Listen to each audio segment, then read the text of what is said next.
யார் இந்த ஃபினிஷிங் அப்படின்றதுல ஒரு கான்சன்ட்ரேட் பண்றாங்களோ அவங்களுடைய வாழ்க்கை தரம் பெரிய வெற்றியாக உயரும். தேவாலயத்தை கட்டும்போது அந்த ஆலயத்தை கட்டக்கூடிய அளவு, அந்த ஆலயத்திலே வைக்கப்படுகிற வாசல், இது எல்லா அளவையும் கர்த்தர் கொடுக்கிறார். அப்ப நம்ம ஆராதிக்கிற தேவன் எதை விரும்புறார் அப்படின்னு சொன்னா, நீங்களும் நானும் எதை செய்தாலும் ரொம்ப நேர்த்தியாய் செய்யணும்னு கர்த்தர் விரும்புகிறார். ஓ, நீங்க உங்களுடைய வேலைகளா இருக்கலாம், எதுவா வேணாலும் இருக்கலாம், ஒரு அபிஷேகத்தை வாங்கணும்.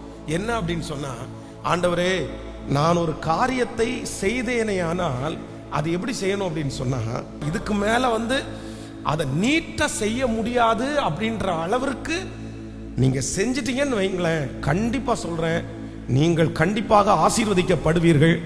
உங்களை தவிர வேறு யாரையும் அந்த வேலைக்கு யாருமே அமர்த்த மாட்டார்கள்.